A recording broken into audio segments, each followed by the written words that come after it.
Beauté Image, le meilleur des paris. Alors, Baoti Kosomba, 157 Jeep, n'a valeur à 75 000 $. Donc Jeep Moko, il y a valeur à 75 000 $, multiplié par 177. Donc 75 000 $, multiplié par 157. Oyo Félix Baoti Kosomba, pour nos membres du cabinet. Yogi Sango Bansene va bâtir mon salaire. Député national a un salaire à 13 000 $. Enseignant a un salaire, enseignant policier à Moulongo a un salaire il y a 40 $. Policier à Moulongo à Brazzaville a un salaire équivalent en France c'est fait équivalent à 240 $. On a soutenu Tshisekedi. On a croyé que tu n'as Tshisekedi. Oh Tshisekedi a attaqué aventurier. Vous comprenez? Ndenge bolobaka ke Bemba tekaki pouvoir, ndenge mon petit Tshisekedi tekaki pouvoir parce que une année après tangazo la abunde la vérité des urnes à un moment donné ba ini bola la première ba bébé ti lelo e kozonga la musa batuté et Tshisekedi a mulumba à battre Kabila tina dernière énergie résultat zakini. Il y a Jean-Pierre Bemba Canabuso et ça jour première dame a organisé prière, il a organisé culte et action de grâce. Provocation, c'est parce que Première dame Owa. D'abord qu'il y action de grâce, ce que les alibas remercient Nzambé pour Félix comme président de la République, c'est une bêtise. Nzamba Nzamba justice. Félix comme président de la République n'a voté qui. Tout le monde de manière générale, tout ça va comprendre. Si on a Maniema, on a Goma, on a Butembo, on a Fizi, on a Beni, on a Bakotana sur mon qui va déconner. Bazo violer, bazo boma, nibali, bazo rendre bango, bazo boma nibali, ba violer basi, ba rendre bango ba stérile, ba piquer bango ba piquer mabe, et puis bazo tumba, bazo piller mboka na biso même ba richesse na biso. Ceux qui na Kassai, les deux Kassai, phénomène comme on a ensemble. Ceux qui na ba Congo n'en parlons pas. Ceux qui na Maïndomé awa na nouveau gouverneur à ville à Kinshasa Gentini Ngobila Kabila remercie comme ses gouverneur pour avoir assassiné ses frères congolais. Kabila n'a jamais été congolais. Joseph Kabila président sortant, si réellement le président sortant, Félix a signé pour qu'il y ait un salaire il y a 685 000 $, 100 000 $, 200 000 $, 300 000 $, 685 000 $, salaire à Joseph Kabila.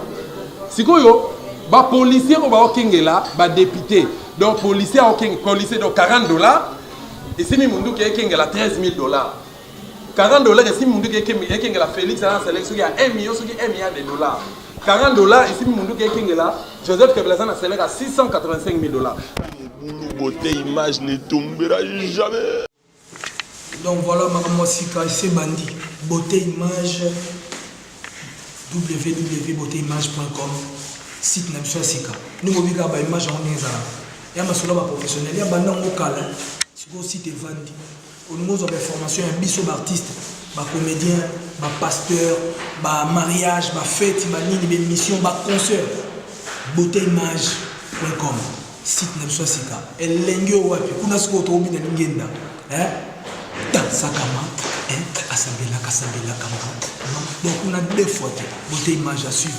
N'hésitez pas à liker la vidéo si elle vous plaît et si vous êtes nouveau sur la chaîne, n'oubliez pas de vous abonner et d'activer la notification pour ne rater aucune de nos prochaines vidéos. N'hésitez pas à liker la vidéo si elle vous plaît et si vous êtes nouveau sur la chaîne, n'oubliez pas de vous abonner et d'activer la notification pour ne rater aucune de nos prochaines vidéos. N'hésitez pas à liker la vidéo si elle vous plaît et si vous êtes nouveau sur la chaîne, n'oubliez pas de vous abonner et d'activer la notification pour ne rater aucune de nos prochaines vidéos. On commence. Et ben voilà, bonjour mesdames et messieurs, chers internautes, et surtout à tous ceux qui sont branchés connectés en ce moment. Je vous signale que vous nous captez sur Beauté Image TV. Encore une fois, c'est Annette Tchitouka, votre humble servante. Mesdames et messieurs, c'est avec un immense plaisir que moi, Annette Tchitouka, j'aime communiquer avec vous à travers ce micro. Et cette caméra, je tiens avant tout à remercier mon boss Beauté Image, le meilleur de Paris. Grand merci à celui qui est derrière la caméra, Coco Dema. Un grand merci à tous nos abonnés de Beauté Image TV, à toutes ces personnes qui se donnent le plaisir d'aimer mes émissions. Vos commentaires, vos suggestions nous aident à se perfectionner. Mesdames et messieurs, je vous signale que sur ce plateau, je ne suis pas seule. Je suis avec Dosta Kimbandia. C'est avec lui que nous allons dérouler cette émission, à qui j'ai dit déjà bonjour Dosta. Ingeta.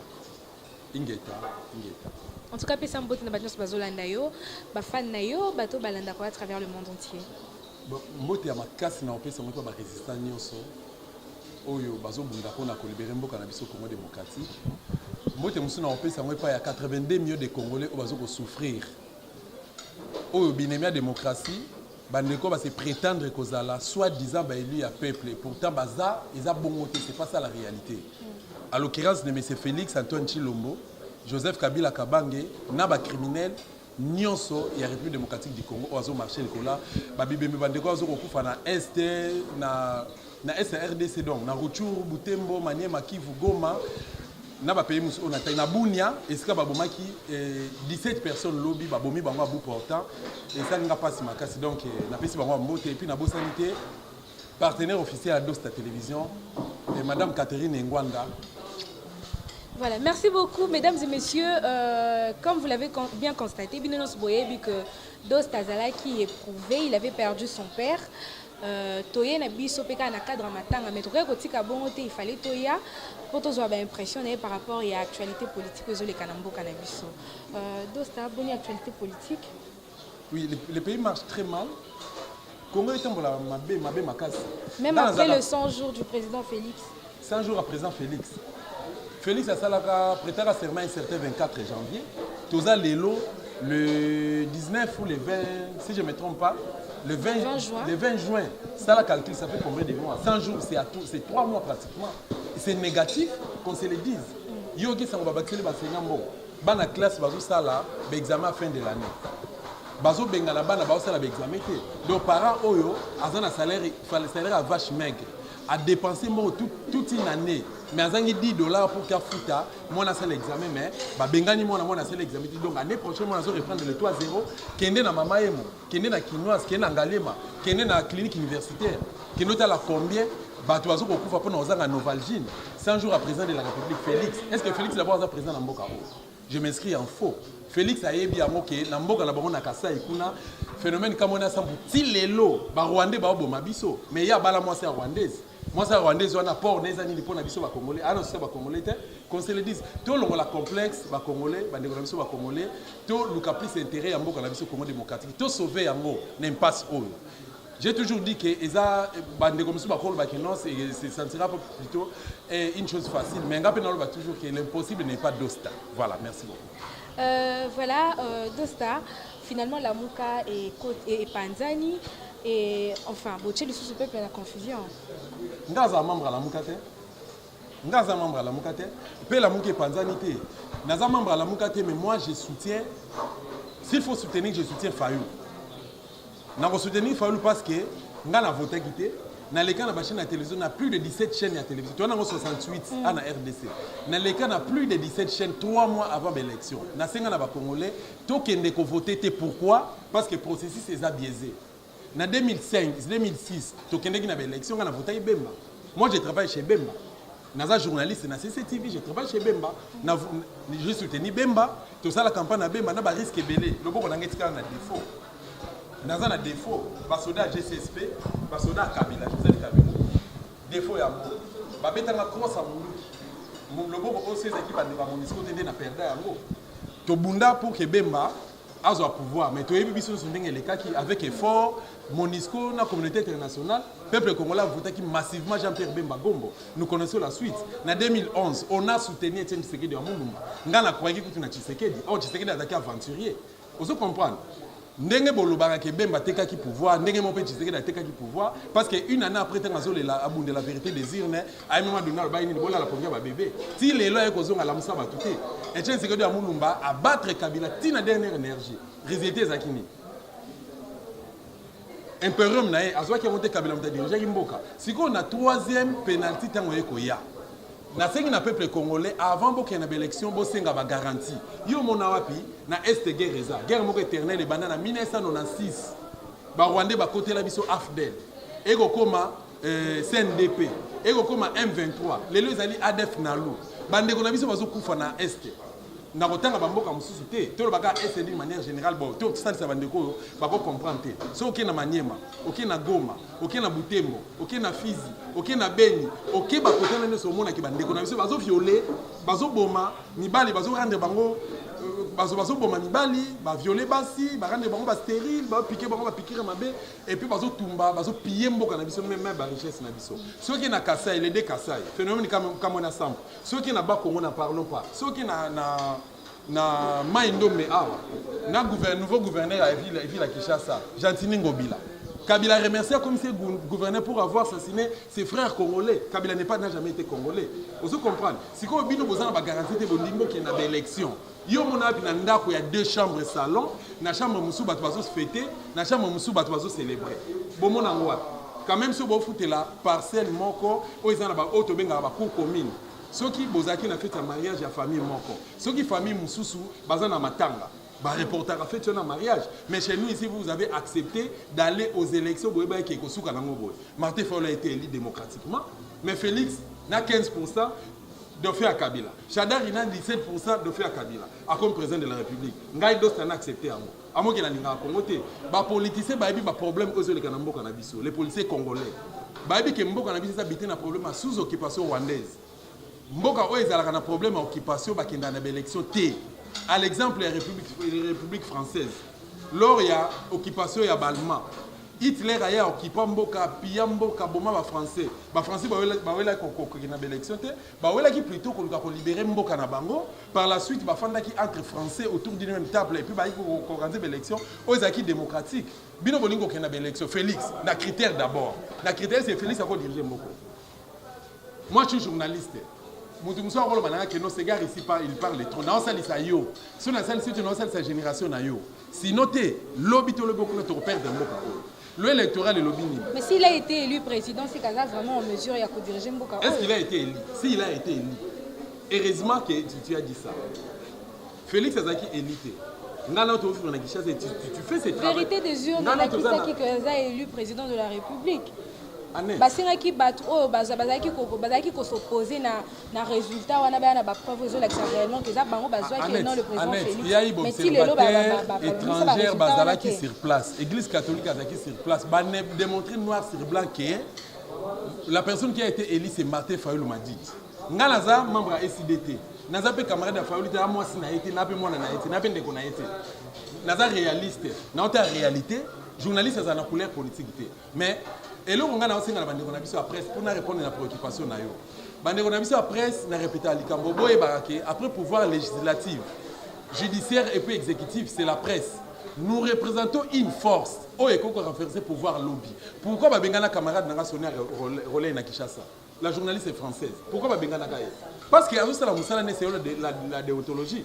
Vous comprenez? Mais bande de la journaliste c'est les lots. Au monde à la télévision français, belé, arrogance et pas au sa leçon. Au monde na Boutazana Kabila. Au monde na Boutazana Félix. C'est de n'importe quoi. Ngala on est maintenant plutôt pauvre. Maintenant défendre 80 millions d'habitants au Bana Simananga. Si on a le bina qui n'est pas Félix Lelo, si on n'a pas Kabila Lelo, on a besoin sur nos bango. Mais combien de temps combien de fois plutôt bango batanta biso baninga bakendanga na boya. Pourquoi na boya? Ngaso na zi bongo yo. Et bongo yé. Et bon, 80 millions d'habitants vont souffrir. Non, Félix n'a jamais été le président de ces pays. L'élection chaotique, c'est le 30 décembre passé, Félix a quitté. Il a quitté 15%. En dehors de ça, l'électoral est lobby. Est-ce que ça n'a pas preuve? Félix a prôné à lobby qui est état des droits, état des droits. Et tu as un simple slogan, état des droits. État des droits, c'est à supposer que Mibeko Amalam, justice à Malam Namboka, et puis respect à ma principe, respect à droit de l'homme, et à principe Moussous. Mais les lots, au jour d'aujourd'hui, Félix Ndengazana a ébi que l'élection qui a gagné. Il y aura un peu ce slogan, il y a état des droits. Place état des droits. Félix a recelé, quand il va pouvoir Mningaza recelé, il y a mis l'électoral et lobby. Candidature non pour qu'ils la respecter, il faut d'abord un diplôme minimum G3. Minimum G3. Minimum G3, un diplôme à G3 ou encore on a 5 ans d'expérience professionnelle. Na poto Félix a à Bruxelles. Il y a une entreprise. Beauté Image, le meilleur des paris. Le spécialiste de l'événementiel.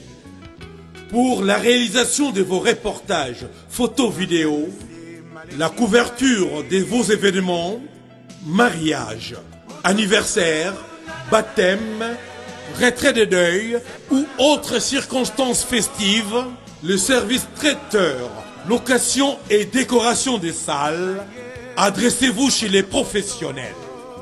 Beauté Image. Rendez-vous au 70 boulevard Anatole France, 93 200 à Saint-Denis, en région parisienne.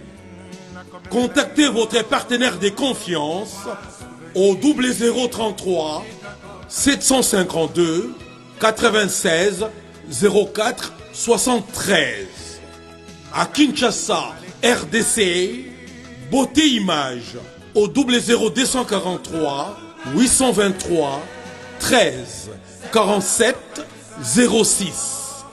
Beauté Image, les spécialistes de la photo vidéo. Beauté Image, le travail au service de l'homme. Beauté Image, Beauté Image. Mosala eza na bakolo na yango. Beauté Image. Tobateli kimia. Félix a une entreprise dans Napoto. Si tu habites le bateau, une crise intellectuelle, il n'a pas un diplôme d'État. Félix n'a pas un diplôme d'État. Il n'a pas fait l'université. Pour preuve, à l'objet que non, il est à Sala marketing. Il a gradué en marketing na ICC na Belgique.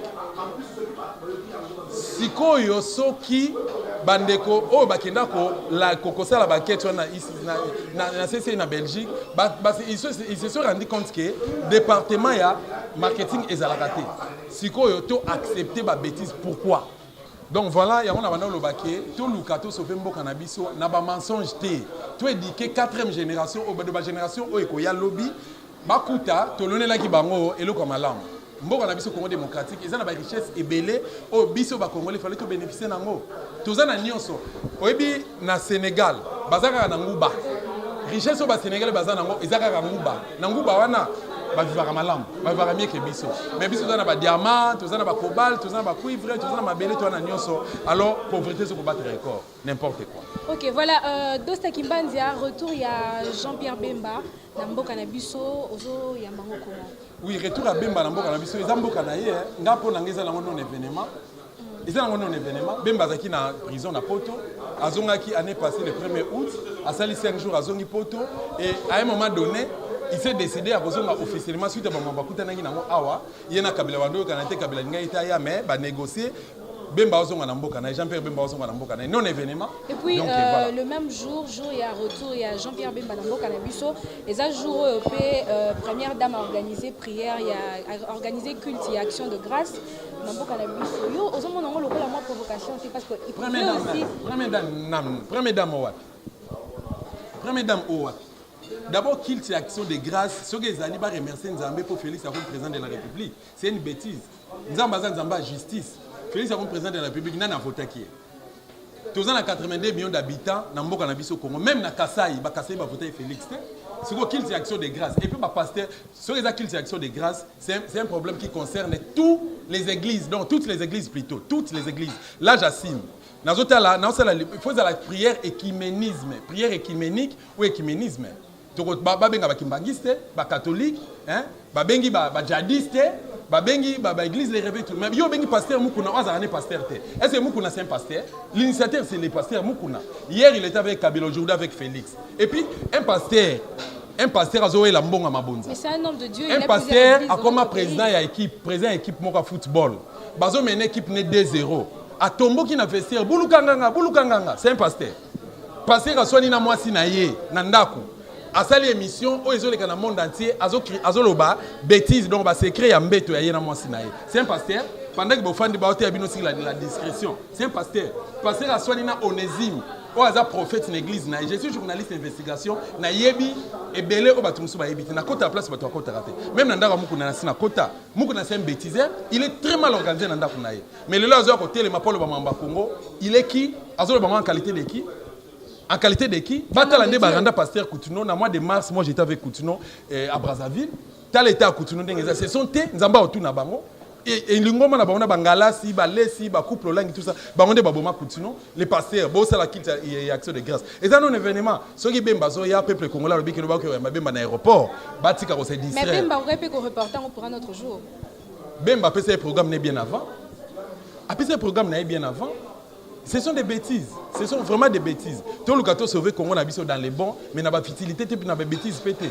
Congo est allé mboka ba Congolais. Ba Congolais ba souffrir. Ngala kanse kutu ba loba ke non, ba ofele bazali mingi, ba cheke bazali mingi misala ezati na mboka, to bengi na ba Congolais bo ko yamba bemba so bo silisi, bo to solo la bo pesa biso ba idée to lukato créer ba emploi.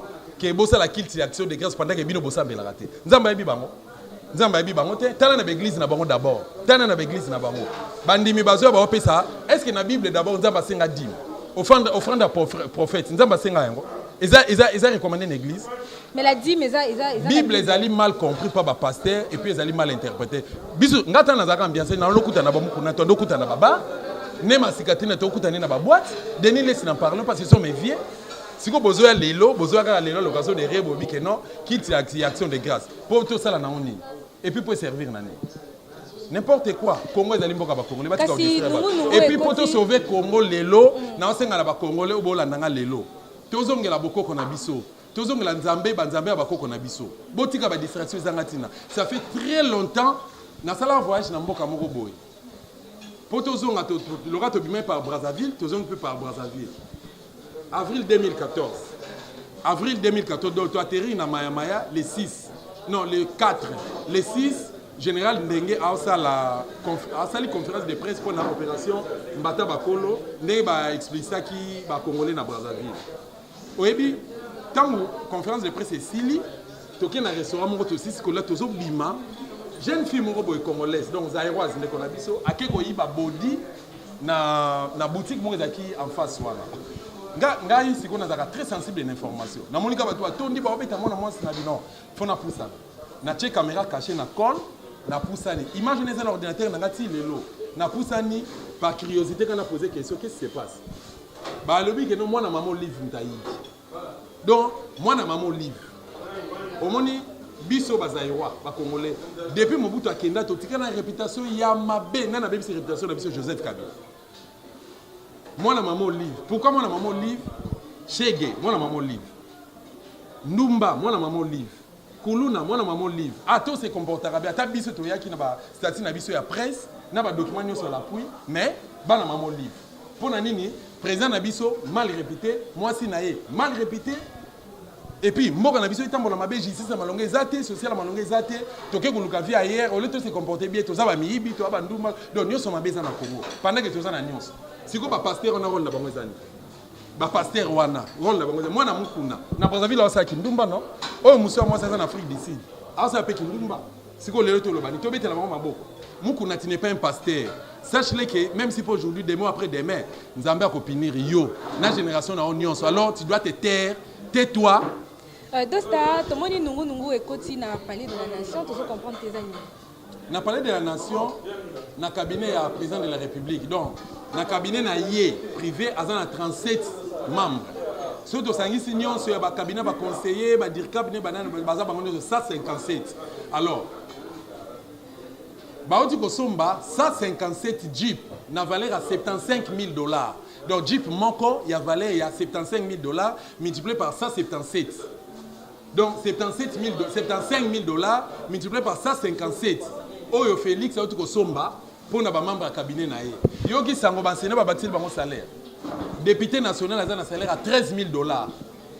Enseignant a un salaire, enseignant au policier à Moulongo a un salaire il y a $40. Policier à Moulongo à Brazzaville a un salaire équivalent en France c'est fait équivalence à $240. Vous avez la différence. Si Joseph Kabila président sortant, si réellement le président sortant, Félix a signé pour qu'il y ait un salaire il y a $685,000, $100,000, $200,000, $300,000, $685,000. Salaire à Joseph Kabila. Si vous avez policier ou député, donc policier donc $40, et si vous avez $13,000. $40 et si vous avez Félix a un salaire qui a $1 million, $1 milliard. $40 et si vous avez Joseph Kabila a un salaire à $685,000. Même les soldats, s'il vous plaît, ngana moi na bino. Na osenga bino eloko moko na koli na mbongo na bino na tangi na mbongo na bino. Ngana senga na ngati na pe mandiate. J'ai appris, j'étais à l'université na musala na sana, un journaliste digne de ce nom. Je suis sur la déontologie et je défends ma patrie, la République démocratique du Congo. Papa Nangaï, Papa Nanga, vous avez cette capacité, il y a qu'on renverser le pouvoir. Kokenge la Kabila, et puis qu'on exécute un ordre mal donné.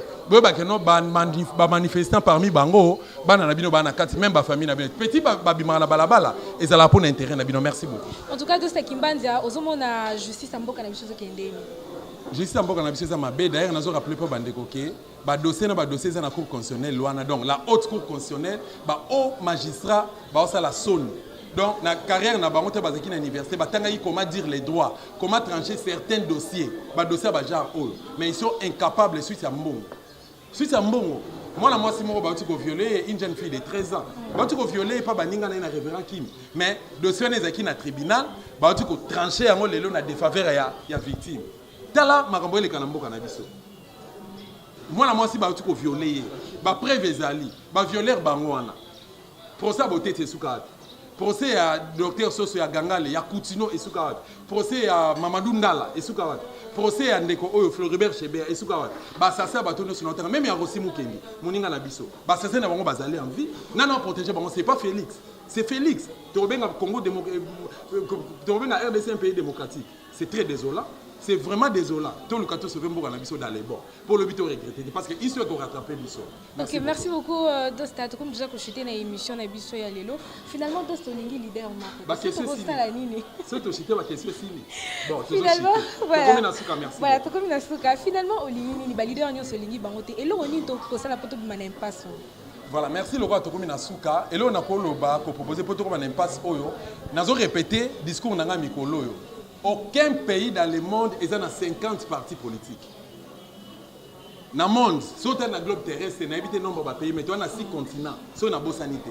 Mais par continent, on a été surtout combien de pays. Mais il n'y a aucun pays dans ce monde qui est dans 50 partis politiques. Dans le Congo-Brazzaville, il y a 20 États. Dans les États-Unis, grand pays, il y a 50 États. Mais dans la RDC, il y a 751. Le rôle de la parti politique est pour la conquête du pouvoir. Or, parmi les missions, il y a des partis politiques pour enseigner la population, éducation civique. Mais moi, je suis 6e des humanités. Moi, je suis à l'université, la première, deuxième, même G3. Il y a un hymne national. Le Banega, il y a un hymne national en Bokanabino. Debout, Congolais, Aïbinaïté. Alors, peut-être avant le bagage, debout, Congolais, point. Aïbité. Tout n'est pourquoi il faut aller aux élections? Tout n'est urne à éviter. Tout n'est rôle il y a CENI. CENI d'abord, c'est une abréviation. Après ça, définition la définition à CENI. À éviter. Rôle dans les missions, à éviter. C'est comme un parti politique, on a fallu passer sa population. Il y a un moment où il faut faire une élection. Or, ceux qui sont parti politique, c'est là qui misala nango. Ceux qui réellement misala na bango. Tango, quand on est nanga, tango combat Félix, pendant que Félix a été dans l'élection, population nga bimalibanda, ba parti politique va aider. Il y a un moment où Congolais, bon démissionner dans le parti politique, bon région de résistance. Donc, si on a dit résistance, je fais allusion au peuple congolais, à la population RDC dans son ensemble, s'il vous plaît. Boya, tous ces râlés comme un seul homme, comme un seul homme plutôt. Tout Lukato Bunda pour nous décabiliser. J'ai dit bien décabiliser notre pays. Ils allaient prise en otage par les Rwandais, ça fait 22 ans. On doit chercher à tout prix de décabiliser Mbokanabiso. Voilà, merci beaucoup. Merci beaucoup, mesdames et messieurs. Nous sommes arrivés à la fin de cette émission. Avant, à la fin de votre émission, nous avons toujours que non, pour nous libérer Mboko Congo, ça ne sera pas une chose facile. Pour toi, nous avons quitté. FARDC, ça n'a pas soda, police, ça n'a armée, ça n'a minduki, tout ça, mais nous avons toujours que non. L'impossible n'est pas d'Osta. Donc l'impossible n'est pas de tout ça. La nation à Égypte, Burkina Faso, Tunisie, Soudan, machin, tout ça, population a renversé pouvoir. Population a bien à Balabala a se manifester, pouvoir est chité. Donc l'impossible n'est pas d'Osta. Voilà, merci beaucoup Dosta Kimbandia, le journaliste du peuple. Merci beaucoup. L'incorruptible. Merci infiniment. Voilà, nous sommes arrivés à la fin, mesdames et messieurs. Bonne suite de programme sur Beauté Image TV. Grand merci à mon boss Beauté Image TV, le maire de Paris. Grand merci à celui qui est derrière la caméra, Coco Dema. Abonnez-vous massivement sur notre chaîne Beauté Image TV. Bonne suite de programme, bye bye.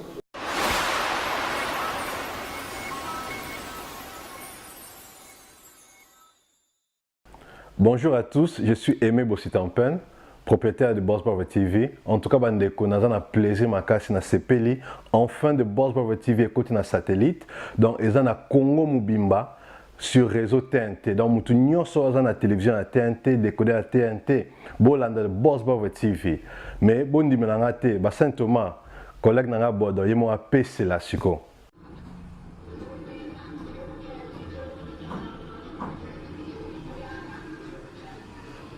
Salut, c'est Rock Bodo, l'artiste premium. Suivez comme moi The Boss Brother TV. The Boss Brother TV à Kinshasa déjà.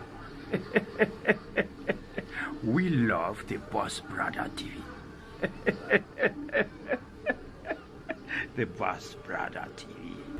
J'espère que Binomo Bomoni, collègue nanga bodo a PC. Alors, Bobo Santé, Boss Brother TV est toujours disponible dans le décodeur CPLA TV, canal 121. Tu as toujours dans Facebook de Boss Brother, vous s'abonner.